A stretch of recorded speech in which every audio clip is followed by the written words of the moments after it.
Uwazuruike blasts federal government. Says Nnamdi Kanu's continued detention amounts to Igbo persecution.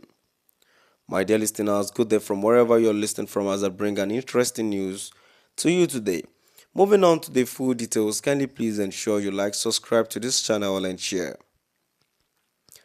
Leader of the Biafra Independence Movement, BIM, and Movement for the Actualization of the Sovereign State of Biafra Masab, Chief Ralph Uwazuruike, has criticized the federal government over its continued detention of the leader of the indigenous people of Biafra IPOB, Mazi Nnamdi Kanu, despite a court of appeal ruling ordering his release.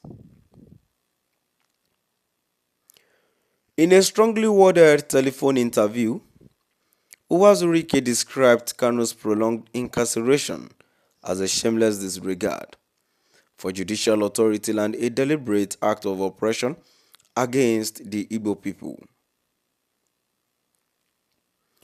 He accused the federal government of pursuing a political vendetta by refusing to implement the appeal court's October 2022 ruling, which discharged and acquitted Kanu.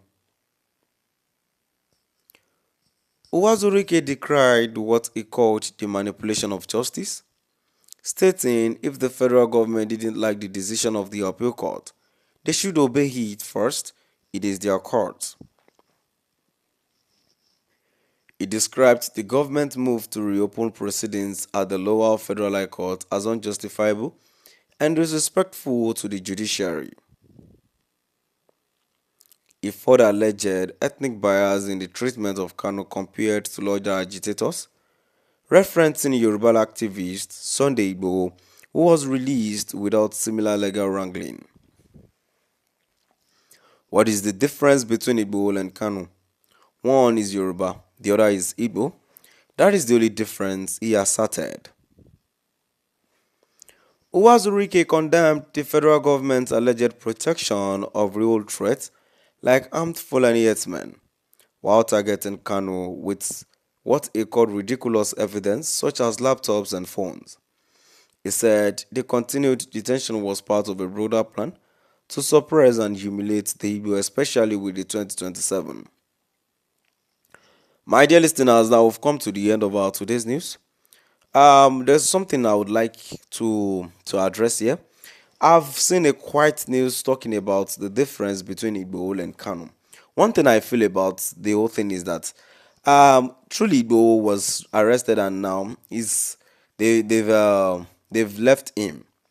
But the issue here is if initially Igbo was repatriated back to Nigeria when he was arrested, the issue would have been the same.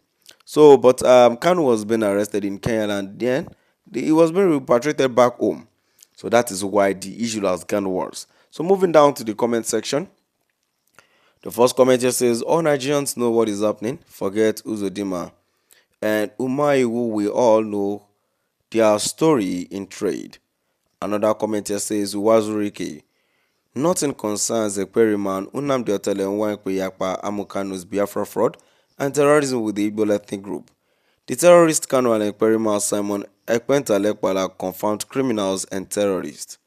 Another comment here says, stupid man Uwazuruike, you are a terrorist like Ekperiman Nnamdi Nwankwo Amukanu.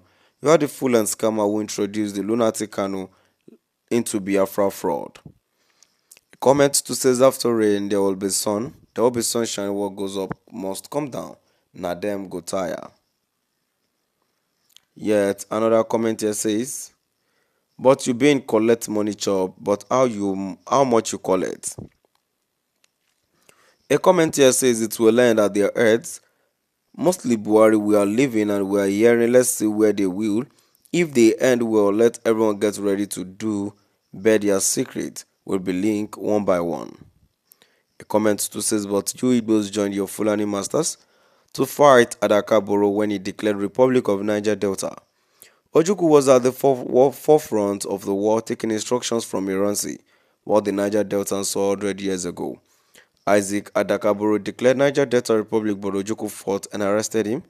Ojukwu too left his people at the mercy of Nigerian army and fled to Ivory Coast to be with Ivorian prostitute. My dear listeners, now we've come to the end of our today's news. Please do drop by at the comment section and let us know what your view is all about. Thank you for listening.